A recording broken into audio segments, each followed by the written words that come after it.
Yeah. Kelvin, good night. This is Ferlin Pedro, Devin Sears, and Kimberly Manbun. Okay. Good evening, guys. Hey, what's up? Hey, Y'all see good me? night. All right. So, good night to everyone via Facebook. Good night, everyone. I'm just gonna let the video pick up some steam online, and You then guys we're see gonna me, begin. right? Yes, yes, you're fine. So, Okay. good night, guys. Good night, everybody tuning in to this live video on Facebook. This is called Guy Talk with me, of course, Calvin Abrams. I am hoping to have at least two of these a week and see how it goes. But our first conversation we had with the Mr. Guyana organization contestants and past and present winners was earlier this week. I hope you guys had an opportunity to look at that. But Guy Talk will be talking about the popular issues and issues affecting men, in particular in Guyana. And we're going to be hitting a lot of topics like dating, men dating in Guyana, hygiene, and all these things. But right now, we're talking about some of the things that's really that's affecting us really bad, not just in Guyana, but around the world in particular. Tonight I'm going to introduce my guests. I have Ferlin Pedro. Ferlin is an activist and a civil society representative. I have Kimberly Manwood, who was here for the last conversation. Kimberly is the founder of Sisterhood Support Guyana, that deals with PCOS.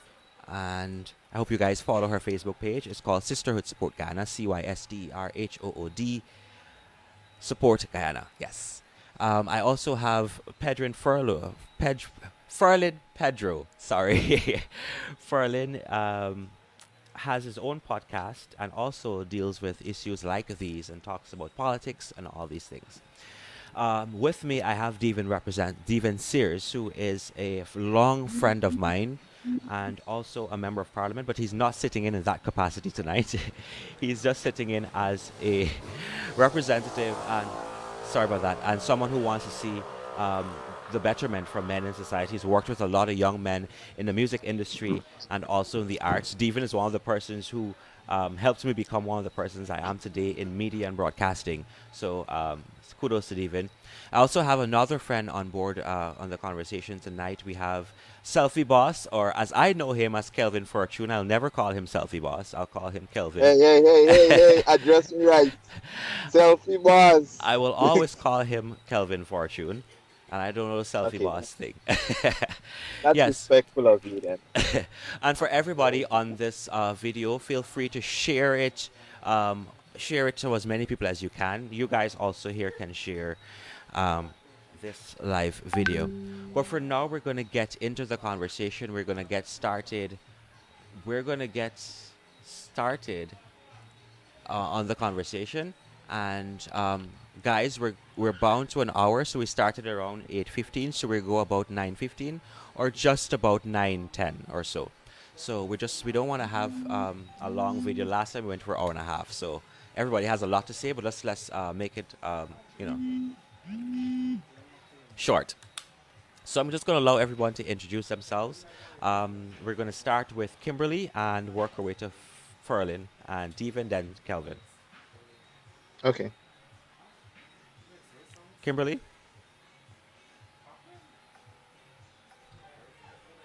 Hi.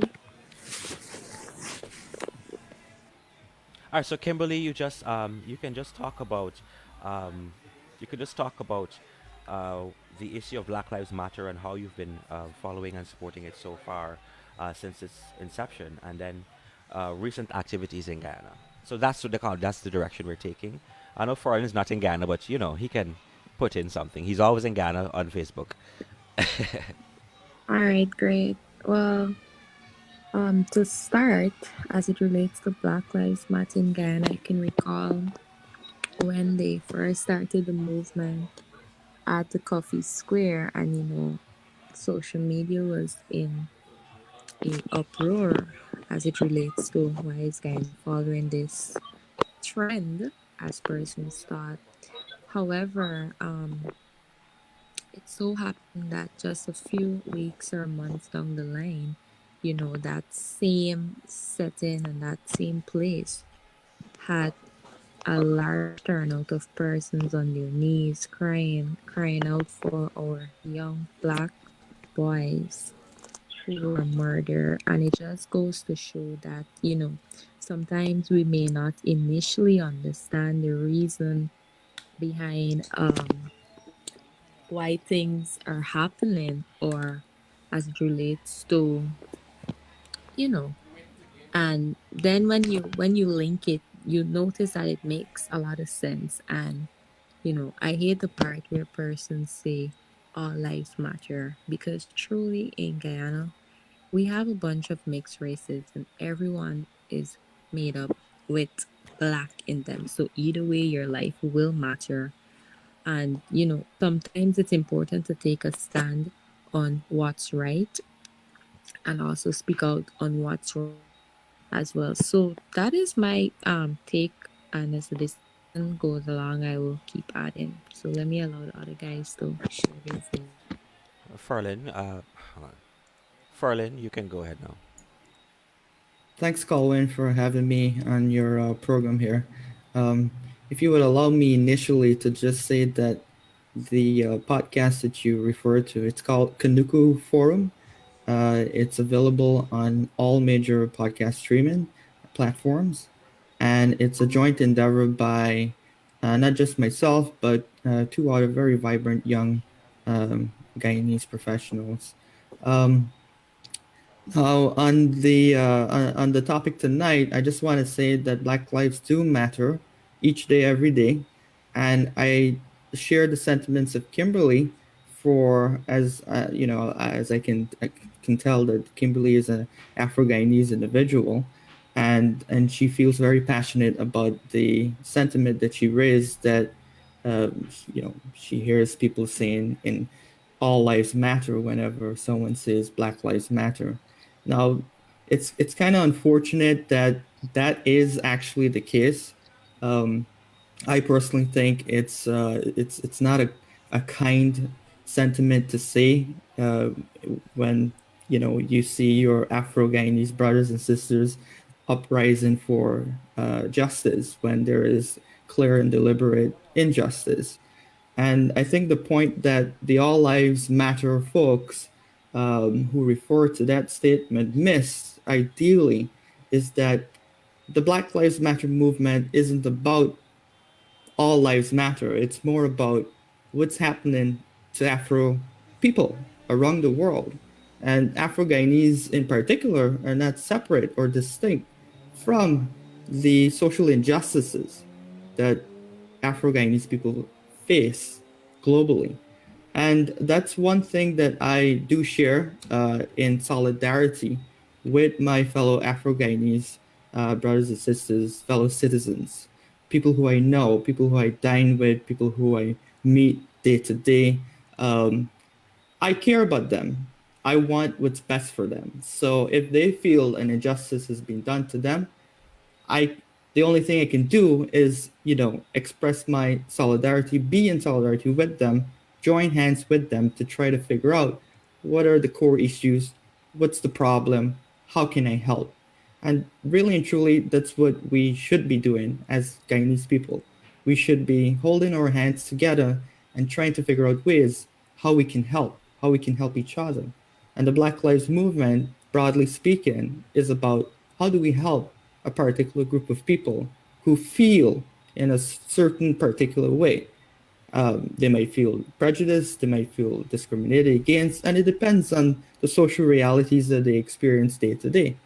And so, I don't want to stretch my opening remarks, but um, I want to just say that regarding the recent tragedy that Guyana is experiencing right now, given the protests and the uprising and all of that, I want to say that um, that's such a barbaric situation that every day since the news announced the deaths of those two boys, uh, I just can't wrap my head around it. Every day I try to figure out or rationalize what could possibly drive an individual or group of people to be so savage, because that is savagery. What was done to those two boys, and it's such a tragic moment in Guyanese history, and especially in our in our day and age in 2020, when a lot of young people, they want change, they want revolution, they want reform, and then we make several steps backwards, and now we're in a position like this. I want to give a special shout out to the parents of uh, those two black boys, Mr. Gladson Henry. I want to give a special shout out to him because I watched his speech, his interview in Newsroom, and I think that he has community leadership ability, and he has that spirit to really bring people together and to ensure that they know what this is about. This is not about anything else. This is not about all lives. This is not about anything beyond the fact that his two sons died very tragically, and the things that the circumstances that surround their deaths is it raises a lot of questions, a lot of social questions, a lot of you know issues about justice, especially justice for a particular group of people and justice for a particular segment or class of people in the working force, poor people in particular. So thank you for having me call in. All right, thank you, Farlin. I know Farlin. When I usually interview him, I usually have to chime in and say, Farlin, because he has a lot to say, and from this one small person, guy, if you see Farlin, he's not that big of a dude. He has a lot to say. But thank you very much, Farlin, for coming through. Devin, I'm going to allow you to have some opening remarks right now, so that people can hear your first initial thought. Thank you so much, Colin, for having me. And I share similar sentiments to Kimberly and Portland when it comes to Black Lives Matter. But I want to take it from a different angle, a different perspective. More so focusing on four elements. That would be justice. The other one would be peace, unity, and equality. Hmm. Those four aspects. And I believe that is what black folks have been fighting for. I'm not pure black. I'm mixed with Amerindian and African. And you know, most of us Guyanese, Colin, you're mixed too. Yes. I am sure everybody else is. And I remember years ago, I was not born as yet. Barnum mentioned one thing is that to fix this whole racial problem that we have, is that we need to Douglarize Guyana. We need to Douglarize Guyana. And I believe that is the direction we'll have to go. But looking at what is happening across the world, black people in itself have been affected tremendously. We've been taken away from our land, from Africa. We were brought here to Guyana. We were introduced to a whole new culture. So we have lost our way. And, it's time that we go back to our roots and Mm. our heritage. It seems as if that we have to be constantly fighting for a place in society, and that should not be. Uh, Look, this is a country with six races, six different cultures. We should live as one. yeah. And what was meted out to those young men, Isaiah and Joel, last weekend, it was really, really terrible. Those are some, those are kids. They have mothers, they have family who love them, and whoever the perpetrators are, just snatch their lives away. Mm. They could have been the next president of Guyana, or maybe some person who's contributing positively towards society. The answer to racism and fighting for racial equality and these things it will take years. It will take a very, very long time. But it starts with conversation like these, addressing the issue and not being afraid to stand up for what you believe in, not being afraid to fight for justice, equality, and doing it in a unified way and a peaceful way. Um, my heart goes out to the family who lost their loved ones. And tomorrow they're going to be buried. And I know it's going to be a very emotional day. And if some part in this program, we can just maybe do a minute of silence in honor of their lives, that would be really good. So, Colin, my position is this: we need to focus on justice, equality, peace, and do it in a unified way. All right, thank you very much, Devin.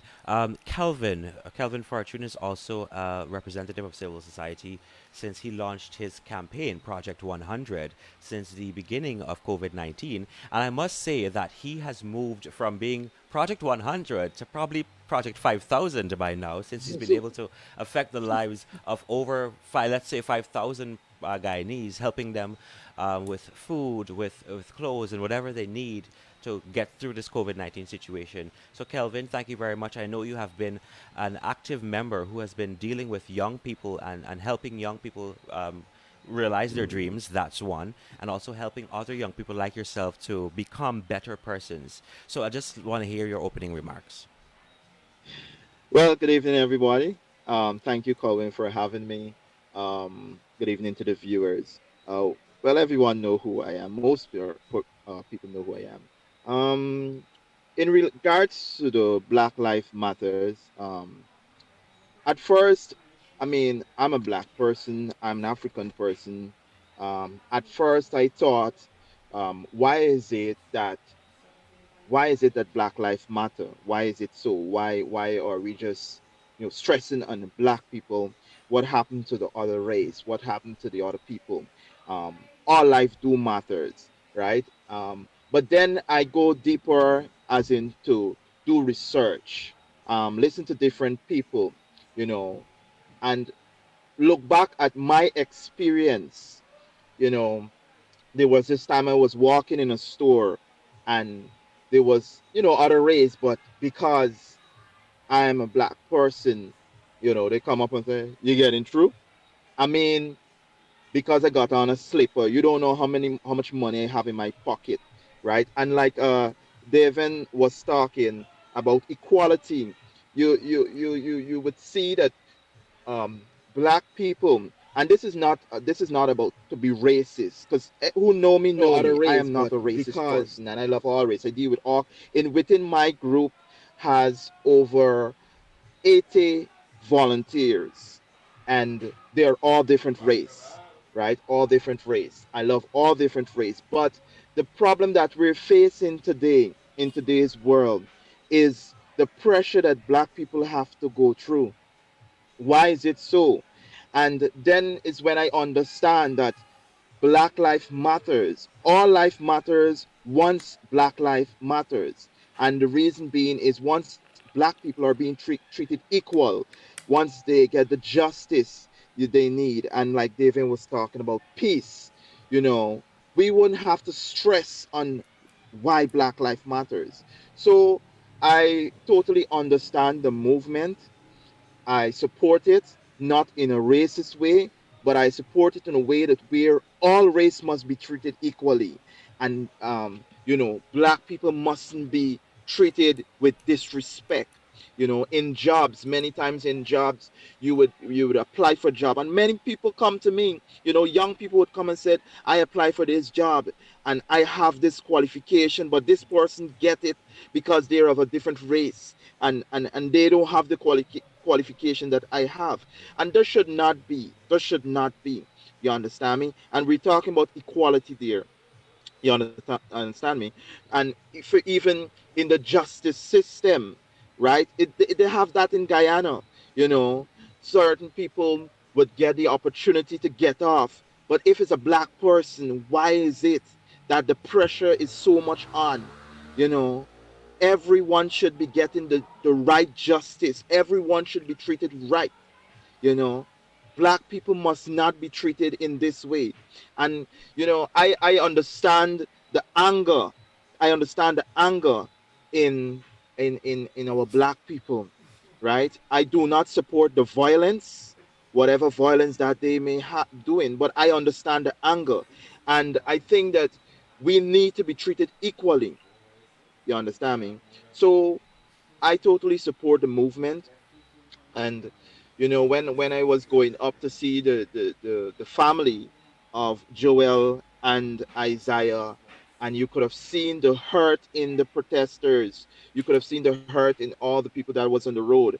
And Colin, I would also recommend, and I was saying it in one of my live, that I think that uh counselors or the therapists should come together and reach out to these families, because they was what I'm looking for the word, mentally, right, because of the situation that what is happening, and because of the oppression that they're going through, and because of the injustice that they're facing. It's dealing with them mentally, and that is why people took the streets. So black people need justice, just as every other race. Black people need equality, just as every other race. Black people need peace, just as every other race. Right? So basically that's how I would want to open it. Just like David was saying.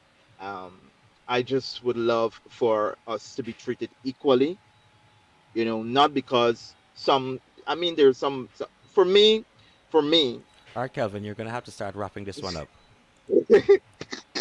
I get it. I think I'm getting into it. So let me wrap it up for real. I'm getting into it. All But right. that's basically what I want to open with. Okay, awesome. So I know we all had a mouthful to say, and I think what's the one common factor that we all had is that we want persons to be seen as equal. We want justice for persons Yes, who have been wronged in society, and we want not that Black Lives Matter only. Everybody's life matters. But right yes, now, black men are the ones who are being targeted around the world, not just in Ghana. And now, with the death of Joel and Isaiah, we've seen the need now to have justice being served for ordinary young black men in Ghana. And I'm not also gonna keep the conversation on Joel and Isaiah alone. We're also gonna be talking about Haresh, who was also murdered, yes, cold-blooded, just because of this whole situation. And one of the things I want to point to is toxic masculinity in society. This is something that I want to address. I've done many stories on this before in my stint as a media person, where we talked about how men can be the brother's keeper, how men can help each other, not just look at another man and say, you know what, you should be working for your own money and stuff. While they should be doing that, you don't know what the other brother is going through. You don't know how you can give a helping hand to that brother. So let's talk a bit now about how toxic masculinity is one of the detriments to society. I know Ferlin has a mouthful to say about this because Ferlin is also an active member in speaking up against LGBT issues, the Black Lives Matter issue. So Ferlin, tell us, how do you think toxic masculinity is affecting men and affecting the way that we deal with these issues, including the Black Lives Matter campaign? I'll give it a go. I think that one of the fundamental issues that I find with this particular topic that we're talking, toxic masculinity, is that there is there is to a severe degree a level of anger and a level of misunderstanding, which is not necessarily to say stem from males or men, but generally speaking, these are qualities that, well, you would typically find in men, Yeah, right? yeah, I find that, um, at least in my company, I do have my parents, I have sisters, and I have many female friends as well. That compassion, empathy, an ability to to be understanding and to listen. These are qualities that I find very common among women, and um, and it's not to stereotype that women are soft or anything of this sort. It's just to say that these are strengths. These are strengths where weaknesses exist, and these weaknesses are typically often seen in men. And when it comes to uh, human rights in particular, I see that there is a level of arrogance, a level of um, dominance, and um, a sort of lead figure. We could call it the patriarchy, if you wish, but a structure in place, a culture in place and an ideology in place that dictates what should and shouldn't be. But who gets to decide what should and shouldn't be? Mm, As a society and a democracy, ultimately the decision comes with the people. But if we're not discussing and we're not actively engaging in a conversation of understanding, then to what end are we trying to achieve? Is it that we want a peaceful, prosperous, um, lively, and joyful and harmonious society? And if so, how do we get there? We definitely can't get there with anger. We can't get there with violence. We can't get there with traditional methods of conflict resolution because we've had some 5,000, 10,000 years of human history that has taught, and mind you, male dominated human history, right? Where mm, the male figure dictates the affairs of society and world power, mm. right? We've Farland, had that. Farland, just for 1 second.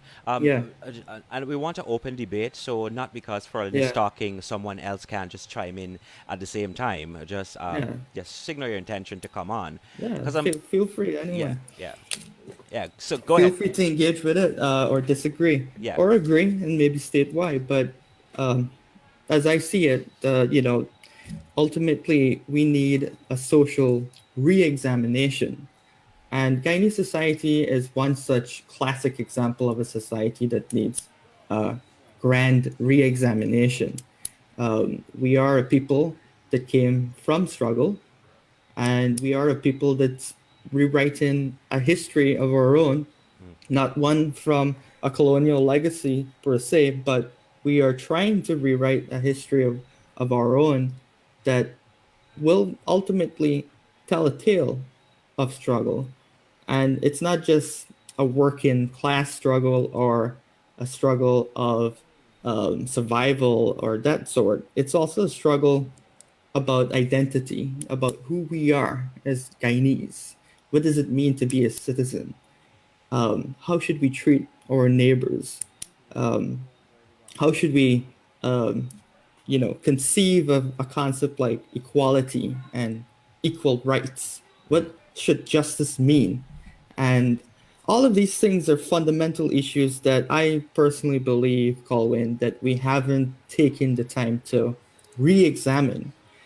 Everything that we have constructed and we call Guyanese society Mm. has been stemmed from what has been given to us, what has been transposed to us, a template designed not just for us, but originally for other people. But do you think that been given to us, and it's time for that to change? It's time for us to move away from Yeah, some of the old teachings because definitely. they're outdated. They can't continue to Mhm. happen. We have a culture that's predominant. Sorry, we have a culture that's predominantly, grounded in Victorian ethics Huh. and Victorian mannerisms, right? The English way of life, and those are things that are debatable because some of us today in society still share some of those beliefs. But where do they come from? Huh. I see Kimberly is trying to come on. Kimberly. Yeah, if I may, right? Usually, when you hear about toxic masculinity, persons usually get the idea that, okay, it's maybe guys having beers, barbecuing, or you playing sport, or you enjoying some traditional masculine stuff. But usually, you have it in a case whereby, women are treated as sexual object. No violence, persons are resorting to violence to resolve differences. And then you get the saying, for example, if there's a young boy involved in a sport and something happens on the field, you have the male saying, oh, boys will be boys. Or if the boy does something wrong at school, you're gonna hear boys will be boys. Or man up. No, it Man up. all That's one. yes, or man up. And usually it starts off with them doing these actions to show that, there's dominance. Then once there isn't any attention or response given to that, you know, there's the blame game that comes in. Oh, it's a woman's fault. And now all of a sudden and deserves to be mistreated for not consolidating their entitlement. So there's that issue too, how it can reflect back on women too as well. Great, and that's why we have the female perspective here tonight. Of course, this is called Guy Talk, but that's why we have the female perspective. And Kimberly has hit some of the same sentiments that I have. With being as a child growing up, I was never the one to go outside and play sports. I was always at home on a computer or watching TV. I was never that kind of person, and I was told many times to man up and to be and to behave like a man and stuff. You're behaving too softy, softy. Even in school, my friends do that. Kelvin, if you can mute your mic. All right, sorry, I muted him. Sorry, I couldn't. Yeah, yeah. So, yeah, I've been told many times growing up to man up, you too softy, softy, and even today, I would hear that from people. Oh, you dress too neat. Man is supposed to dress too neat, yeah, and you're always looking like this and stuff like that. And that's something that we have to get rid of and stop teaching our boys to we always having our pants halfway down our ass. always, um, always you have to look a certain way and hang out with a certain kinds of friends. Or if you don't get this amount of girlfriends, you're just not a man and these things. These are things we need to step away from. I see Devin is looking like he wants to say. Yeah, I got a mouthful to say, Colin. All right. So some Portland mentioned something earlier. Where did these things derive from? Your home is the first institution that a child is exposed to. You learn to talk, walk, and these sort of things at home. And then, if you're a believer, you will take your child to church, where you instill more values and these kind of things. And going back to where we came from Africa, when we were taken from there and brought to these shores of the Caribbean, we were brought to Guyana. I talked about our entire culture being ripped away from us. That's why I'm in support of reparation, but that's a different topic altogether. But when we got here, right, there were various rebellions. And what the Europeans decided to do is to force their religion and their religious beliefs on our lives. And mind you, I'm a Christian, I'm not an atheist or anything, but they would have used religion as a tool to change our perspective in life, whereby they presented a white God to us and said that you need to worship him. And if you did not worship the white God, well, then you will be punished, right? And over as generations passed, we got more fearful of white beings, of Caucasian people, because we see them as gods and we see them as different people, different to us, more superior to us. And as we adopted that Westminster system, religion played a role in setting the legislation of which now we have to conform to. And as we move on, expectations from men in our society are very, very high. We're expected to provide for the family, be there for our kids, um, and different sort of things. And if you are on the streets, guys will tell you that look, no man should have one girl. You have to have several. You're a man. You have to go out there just like you call in. You have to go out there and play sports. But there's nothing wrong with you being on a computer or anything like that. But it's what is expected of you as a man. Um, for me, one of the things I believe is a great influencer when it comes to toxic masculinity is media. What we see, what we feed into our brain and our body, we watching music videos, 50 Cent or Jay-Z or whoever got their pants sagging. We see that as fashion and we decide to go do the same without doing our research. If you look at why that style came about, is for persons who are in prison. In prison, you cannot have a belt because they're fearful that you might take a hang yourself or create some crime or something like that. So you didn't have your perfect size, so you were forced to wear your pants sagging below your butt. But we see this on the media and music videos and decide to go do the same. So the media in itself too is forcing a lot of young men to go down the wrong path. And I think this I think this is what we really need to educate our young men. Um, but at the end of the day, they have to make the decisions for themselves. The most we can try to do is try to guide them on the right path. Mm. Okay. I must apologize for Kelvin. He's having some battery problems and he had to log off. But I agree with what you said, Devin, and all your points are taken very well. And going back to, I had a question written down. And also, we also have a question on Facebook. We have Gilbran Aziz, who says, Froilan, this question goes to you. What are some of the outdated Victorian ethics you think holds us back? Social class, that there must be a hierarchy, an establishment of a certain group of people. Social stratification, if you will. Yes. So essentially, if the society is constructed in such a way where the elites or call them, those of the political class are all associated at the top tier, which was the Victorian structure during Queen Victoria's reign in, the early 1800s to the late, well, just about the 1900s. I think 1901 was her end of Victorian reign, but you had that system in place, Mm. and the working class, or the people who became accidentally part of the working class, not by right, not by choice, just by pure accident. You born into peasantry or an unfortunate family. They were expected to just live with the circumstances, you know? And well, the ethics of the day basically dictated that, you know, you should be glad that you're alive, and you should be fortunate to serve the queen and the high royalty and masters who you must support in order to have God's enlightenment shine upon the nation. Yeah. But this was way back when. But more recently, in a more contemporary, more relevant example, we could go back to LGBT rights, right? Why is LGBT rights so difficult to establish in a secular society such as Guyana?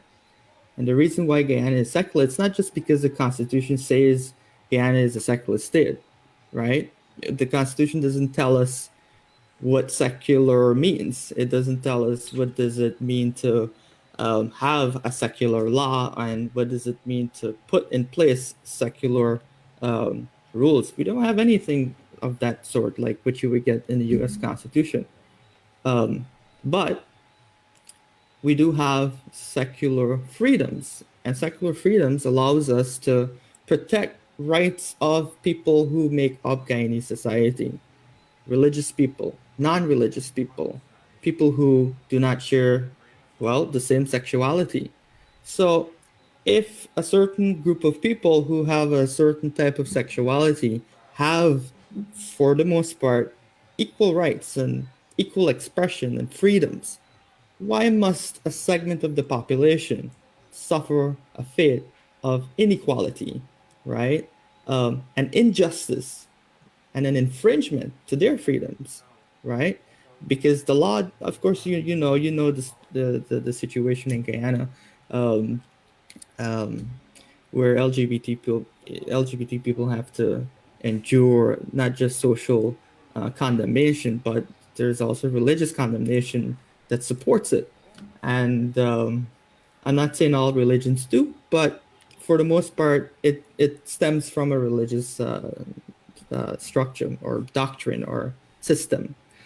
But inequality and as I said, this class structure system, which if our viewers would read some of Walter Rodney's work, I haven't read all of them, but I've read a lot of the notable ones, and they've allowed me to conceptualize and to see society for what it is and where it came from, and where we should go from there. Okay, Devin, I have this one. I made a note of this. You said Burnham said in his time that intermixing uh, would in some way end racism. Do you think I that this could work? I don't support that, but I'll allow into. I was just making a quote of what he said, but I believe he mentioned it with good intent. to say that look, we keep talking about the Indian, African, Portuguese, whatever it is. Look, see yourself as Guyanese, and that's how I interpret it, rather than Douglas meaning that you have interracial relationships. But I believe he meant it with good intent.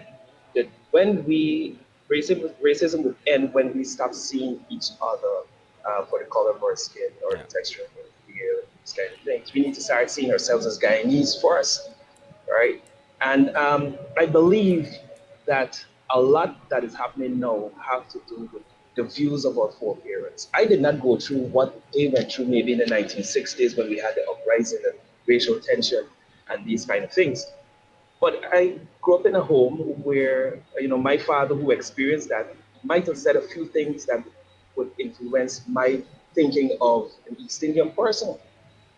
And I'm pretty sure some of the viewers who are watching might have experienced that from their parents or their grandparents telling them something bad about the other race. But this tension needs to end when it will end when we start seeing ourselves as Guyanese. So that is how I interpreted his statement as douglarizing Guyana. Mhm. Okay, I was just look. Yes, I was just looking for some clarity on that particular line there. Another one that caught my mind is changing the minds in the home. I think we should first change the minds in the home, and this will have a ripple effect if we start changing the minds of people in the home to not discriminate against a person who is of a different sexual orientation, of a different religion, a different race. That will have a ripple effect on Ghana as a But whole. Colin, who's doing the changing? Who's affecting the changes? Yeah, Uh, the, I was getting there. When we hear, because I saw a video surface a few days ago with a woman. I'm not going to say of which race, but a woman asking a child what kind of people living in Guyana, and that irritated me to see that they're poisoning that child at that young age, who could not be more than 3 years old or 2 years old. The thing is, how do we get the older folks to stop thinking in that 1960s, 1970s, to get rid of that 1960s, 1970s mindset, and to say that, hey, this is modern day Guyana. How do we end this kind of talk of race?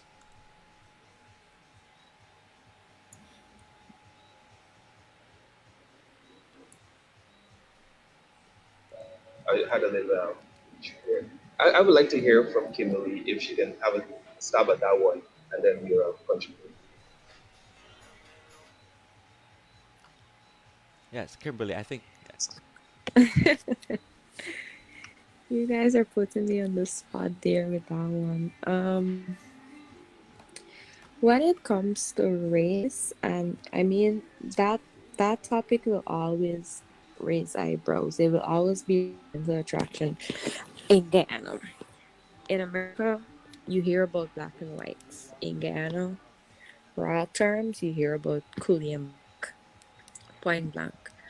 And the thing is, I like that they even mentioned about Burnham talking about dollarizing the nation, because something that I enjoy to see is interracial couples, and not the toxic interracial couples, the ones where you actually see that both families are accepting of their family member coming together with another family member. And I've seen it many times whereby families would have changed due to having partners dating someone of another race. So, douglarizing the nation probably is a possibility.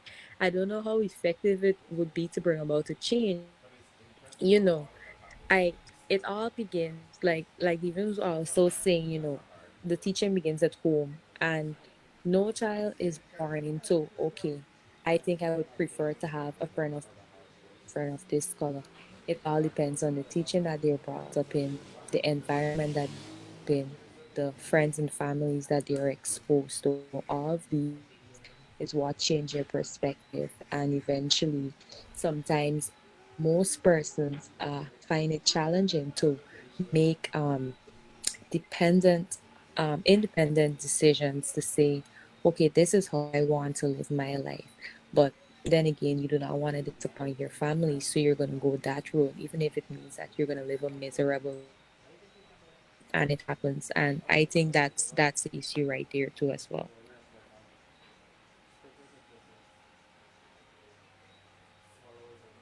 Devin, Devin. Yeah. All right, good. Thank you so much, Kimberly. To add to what she mentioned, um, sometimes, like within our society, we don't have a complete family. We have single parent mothers. A lot of times, fathers are not there, right? Sometimes a child is without both parents. So then we have to rely on second education, second and third education, which is like the religious. Well, in Guyana, we have three major religions: Hindu, Muslims, Christians, and then we have our educational system. And we have a class problem or a caste problem in Guyana, um, which Corlin mentioned earlier when he was highlighting. We have lower, middle, and upper. The upper tier, they are, I hope I'm not getting in trouble with saying this, it's likely less than 1%, which most of the wealth in Guyana belongs to the Indians. And they can afford the best school, best private schools, best tutors, and everything. And then the black folks, the Africans, they're likely the middle and lower.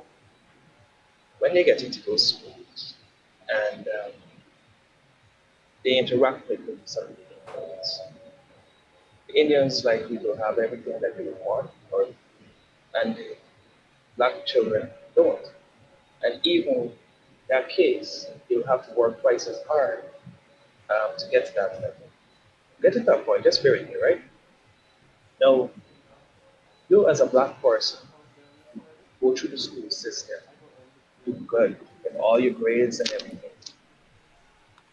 Then just to know because you're asking like Joseph or Abrams or some other name, maybe Sears, get a job.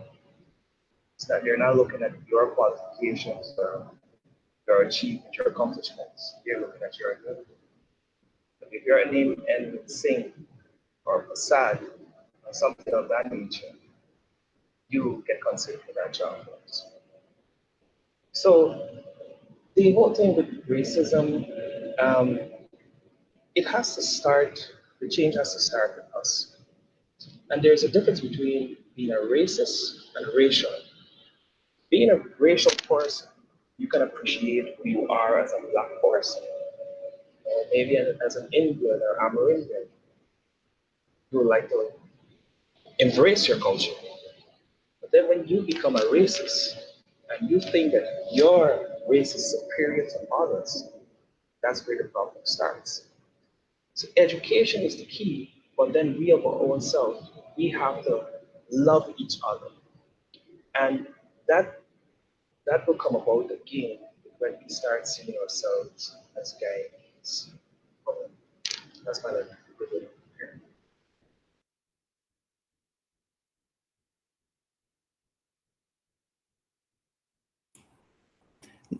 Not too edgy.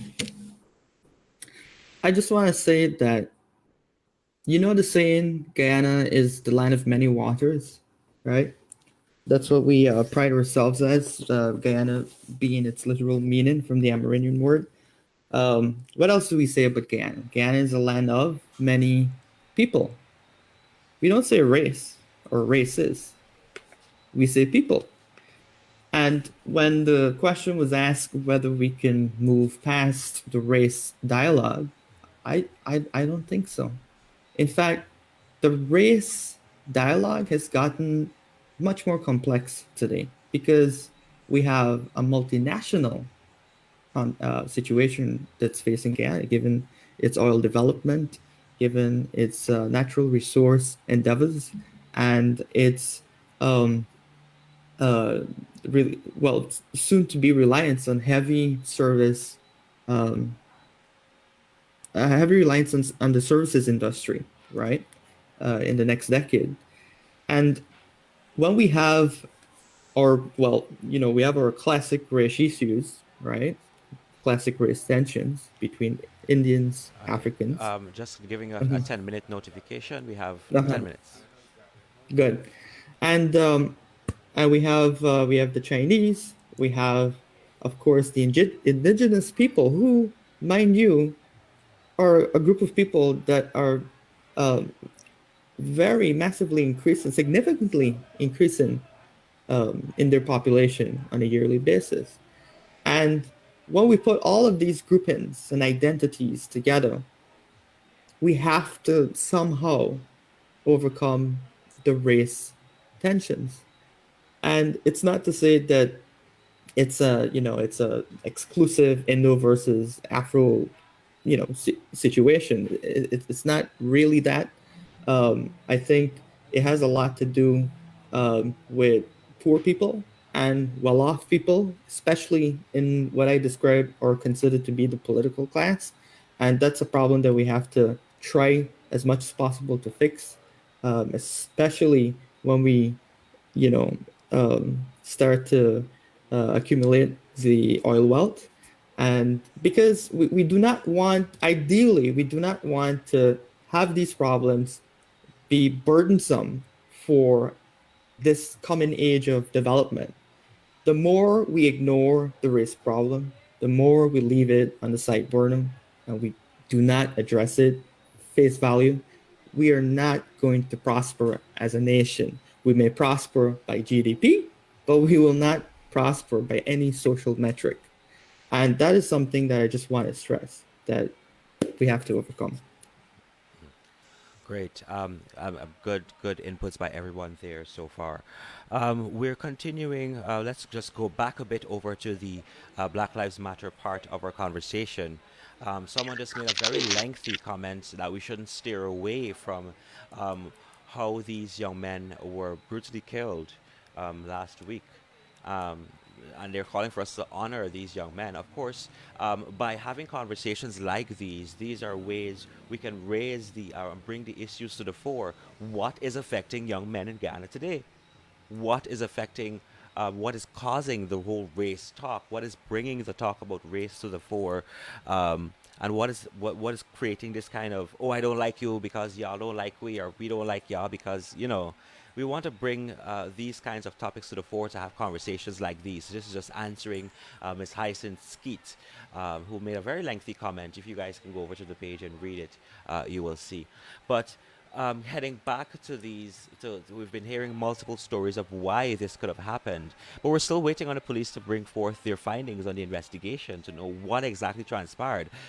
Only God in heavens know what happened on that day. But how can we fix the issue of, because these guys just went to do pick some coconuts from all reports. How did it turn from picking coconuts into them being murdered in that way? How I can have a lot to say Co- about this, but All right, go. oh, Colwyn, we as Guyanese can only speculate what happened. Only God knows rightfully. And then even with Harry Singh, how he met his demise as well. But what we're saying is that this should never ever happen. It should never happen in Guyana. It should never happen anywhere in the world. And that gruesome killing, murder, is very, very unacceptable. And some persons are saying that, look, these guys were a part of a gang. It was a ritual sacrifice and different stuff. Whatever it is, it happened. But the thing is, what they started shifting the focus now is to say that the folks along, the villagers along the West Coast border beach, they're around to stand up and, burning tires on lanes, blocking the roads, and they should not do that and all kind of things. How can we allow this to pass under us if we don't do something about it? Those people are hurting. They're hurting and they have the right to behave and operate how they are. And I could take you back to 2012, July 18, in Linden here, when we protested for the raising of the electricity tariff. We blocked the bridge, and then the police came and killed three of our young men and shot many. And we stood up, we continued to stand up even until we got justice for these young men. And it's the same thing there in West Coast Boys. We understand their pain. You cannot just come and say, look, to the villagers, don't do something. This here has not only affected the family, the village, the town, the region throughout Guyana. Looking at those images of those young men, including Harish, it brought tears to my eyes. So I'm asking myself the question, what will I do about it? First, starting conversations like this, going out in the streets and supporting what is happening in West Coast Province. We want justice for these young men. And I started with my opening comment and saying how we can look at four things: justice, equality, peace, and unity. That is how we're going to get past this. And don't believe that it's just black people alone in West Coast where we're going out here and protest. Everybody, everybody going out there. So this is not a black people thing. This is a Guyanese people thing. Yeah, young, sorry, young men being murdered like that in society, and this just happened days after there was another young man who was riding home with another colleague of his, and he was murdered on his way home, and these Yes. killings and these killings Orlando Jonas. yes, and these continue to happen, and nobody says, "Oh, it's just another murder, just another thing." We need to stand up and say, "You know what? This has to stop, and it can only stop with us." Pedro, Ferlin, go ahead. You know, one of the things that I'm truly disappointed with is how opportunistic this tragedy has become, Mm, specifically in the political domain. Very tragic that you have a family that's weeping, that's in utter pain, and we have politicians using the this very emotional and very devastating situation to gain political points. I know our friend Devin here is, if I pronounce his name right, is a member of parliament. But I'm sorry to say, but our political leaders or political representatives have a key responsibility from whatever happened after these young people's deaths. And it's not to say that they're to blame for the you know, all of the additional tragedies that occurred after these deaths, but it's to say that they have a political social responsibility to the people of Guyana. And it's very unfortunate to have witnessed the political sphere use this issue, this very sensitive issue, knowing very well what could be the outcome. Because that was at the back of my head.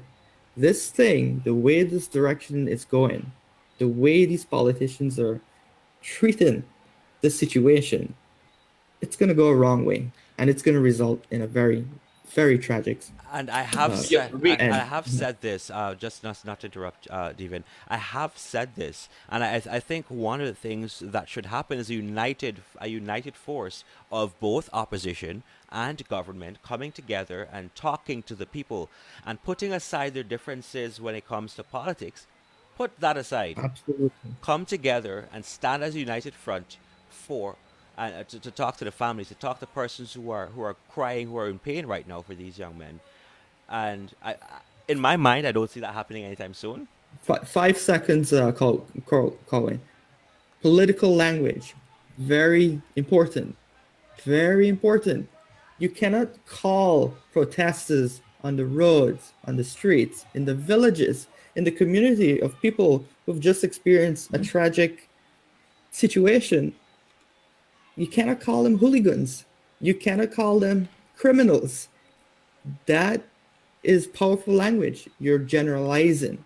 And once you do that, and once we know the identity of these people, we are classifying a group of people in a particular way. We do not need that sort of stuff. Mm. Well, rightfully, you were talking about the politicians. The politicians in themselves are Guyanese first, right? And when that incident happened, and the opposition leader, along with President Granger, visited the family, and then subsequently the government representatives visited the village and so on, right?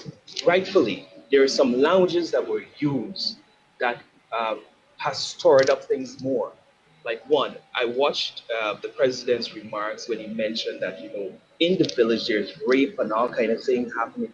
Yes, there are some instances of stuff happening there, right? A few robberies might have happened and stuff, but no rape, no child didn't get raped. And let me tell you what that did. That put a person stop looking at these people as peaceful protesters or so on and start seeing them in a particular way. So the choice of words is important. But as politicians, we're Guyanese first. And I mean, I represent the opposition. And the opposition visiting there is not to stir up anything, is to bring calm and show that look, we as Guyanese care for you, the family who is affected, and with the village, we stand with you. We understand your pain. And the very next step that we did, we started looking at ensuring we have the postmortem done. We asked for international investigation so that we can bring a resolution to this situation that we're faced with. But again, I say, as politicians, we're Guyanese first. So we're not seeing it as a political opportunity, but we are seeing it as an opposition. We care about what is happening here, and we empathize with what is happening, and we want justice for those people. And I've seen many media houses use the terms hooligans, thugs, and these things, and we have to also hold media people accountable. I know I'm one of these people. We need to hold these people accountable for the stories they write, for the headlines they put. You can't call, as Stephen rightfully said, persons who are hurting, who have been going through the emotions and trying to deal with this. Everybody deals with things differently. You can't call these people hooligans just because they want justice for their own, and everybody wants justice for their own. But we can't. These are headlines that we can't have. We need to talk to Well, the. the answer is simple. Look, they, it seems in Guyana right now, we don't have any credible media houses. If we do, we have a handful who report accurately, right? And if it is that these news agencies are falsifying stories and turning and changing the narrative of things, but let us as Guyanese boycott their asses. That is what we need to do. Hmm. I Hmm. mean, that's debatable If because I may, yeah, if I go ahead, may, Kimberly. Go ahead. guys, I mean, I really think that the blame game needs to be played out. That's the first step. And secondly, it's terrible. It's horrible to know that, the measures or the steps we would go in order to win the hearts of our Guyanese, even if it means taking the ugly turn for it. And listening at the press release and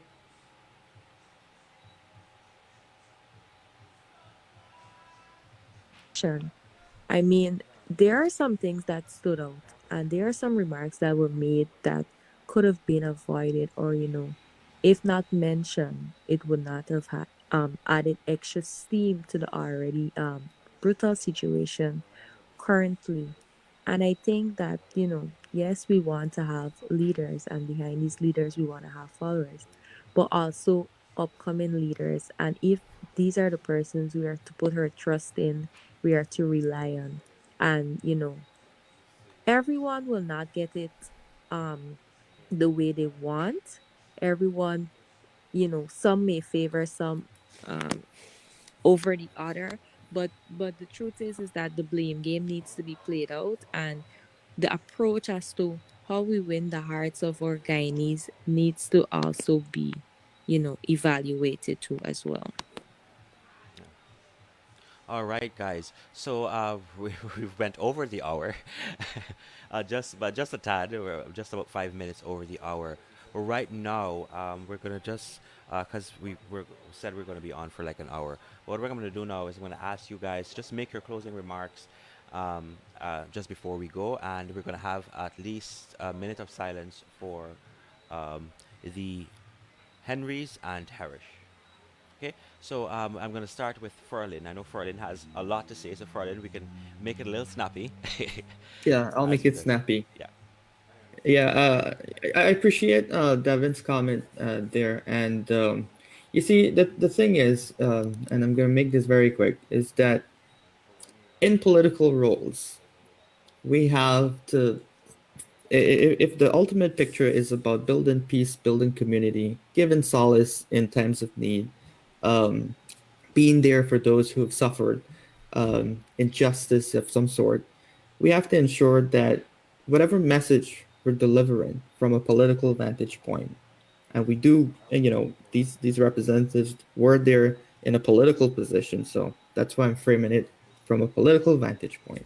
We have to ensure that whatever message it is, it does not have any sort of implication that may have some sort of indirect consequence, right? And we may not hold direct responsibility for whatever the outcome may be, but let's just be cautious. And that's my advice to our political colleagues in general. Um, Now, I would like to thank you, Colwyn, for having me here on this very interesting program. I hope you continue it with great success. I would like to thank my fellow peers on the panel for being in this conversation. It's a very important conversation. I just want to close very simply. Black lives do matter. It's not just about any other lives, or this is a very specific, relevant point that we're making. Um, our commentators have said that indeed all lives matter, but in this case, in this specific case, we want justice for these two black boys. And I am not speaking as a, of course, obviously not an Afro Guyanese person. I'm very much mixed, right? I have like 7% of my DNA traces back to West Africa. Um, I don't think anybody on this conversation. Everybody right. makes. It's right. But ultimately, um, we have to we have to be in solidarity. We cannot fight for points. We cannot fight for the moral high ground. In situations such as these, we must always come together and be the greater voice against the evils that persist. Thank you very much.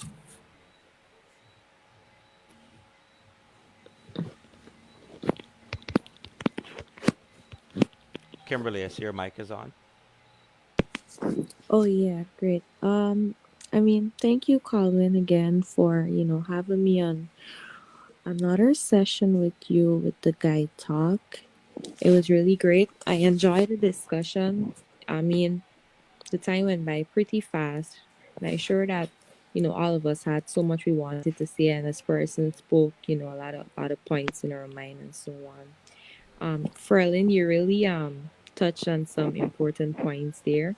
We need more young people like you coming to the forefront and speaking up. Don't just be all locked up or concise to one environment. Devin, I'm looking at your T-shirt. It says "Justice for All." I'm wondering if those four words are printed on your T-shirt too as well. Let us know how we can. Awesome, awesome. Let us know how we can get some of those t-shirts too as well. Start a movement with that. But yeah, guys, I must commend you all on, the discussion that we had this evening. And I hope that we can have maybe another phase of it where we can take another turn. I know Colin started off with, let's not get too political, but the truth of the fact is that politics surrounds everything that we do.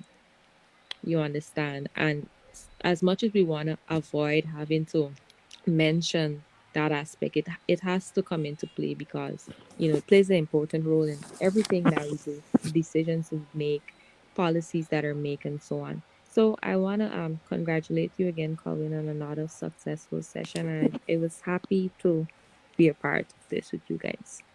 All right, thank you, Kimberly.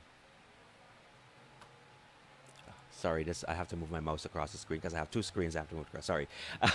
Thank you very much, Kimberly. Devin, closing remarks. Yeah, I'm going to be very, very brief. Colin, thank you so much for having me on the program. I enjoyed the discussion for Arlen and Kimberly. And Selfie Boss left, unfortunately. Um, but I just want to close by saying a few things. Colin and I did not get to stitch this in. I'm very dis.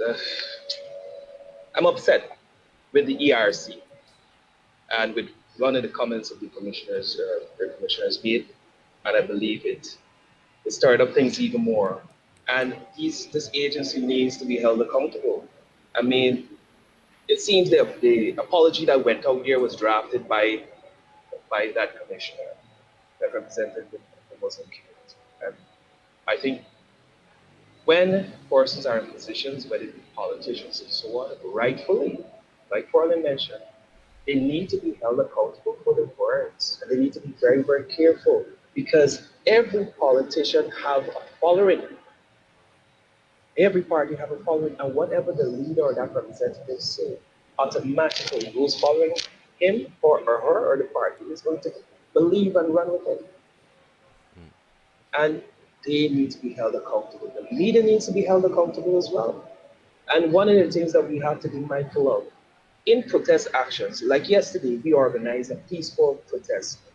It was a peace march and a unity gathering that we had in memory of those persons who lost their life, Harry Singh, Joel and Isaiah Henry. And one of the things we looked out for, we said to the protesters, look out for rogue elements. If you identify somebody or you notice someone is doing something they're not to do, report it to the police, or you come and tell the organizers, hey, we don't know this person, what is this person doing here? And somehow I believe that those protest actions are being infiltrated by rogue elements. Um, we have to ensure that we focus heavily on cohesion, right? We have to start seeing ourselves as Guyanese first. Don't worry with the race thing. Don't worry with the color of your skin or the texture of your hair or anything like that. Start seeing each other as equals. And that is how Guyana is going to move, grow, and develop. And we'll achieve our motto: one people, one nation, one destiny. Thank you so much, Colin. All right, all right. Thank you very much, everyone, for your contributions. We're just gonna have like a minute of silence for Harish, um, is it Joel and Isaiah, right now. So we begin right now.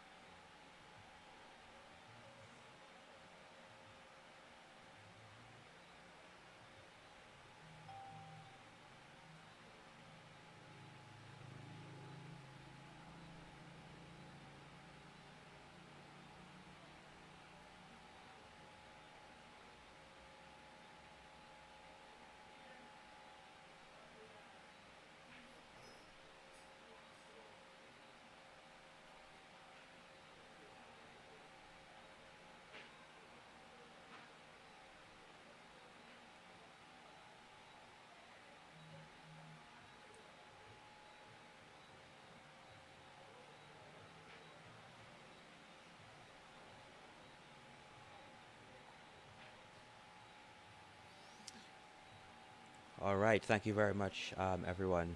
And thank you very much for participating in tonight's activities. I do hope that I can call on you guys in the future to not just talk about the Black Lives Matter movement, to talk about various issues affecting men. Of course, the show is called Guy Talk. And of course, we have Kimberly here to give us a female perspective as well as we Guy Talk, as the guys come together to talk. So the panels will mostly be men. And in instances where it's required, we'll have a few ladies coming forward. And Kimberly is one of those ladies I can reach out to at any time to come in and talk on these issues. So thank you very much, everyone, for participating. And thanks for everyone who shared the live video. I saw we went up to a really high number at one point. And I want to say thank you very much to everybody that shared and to tune in. I think I'm going to be doing this once a week so everybody can tune in and get a glimpse of the conversations that we're going to have. Feel free to send us your ideas on conversations that we should have.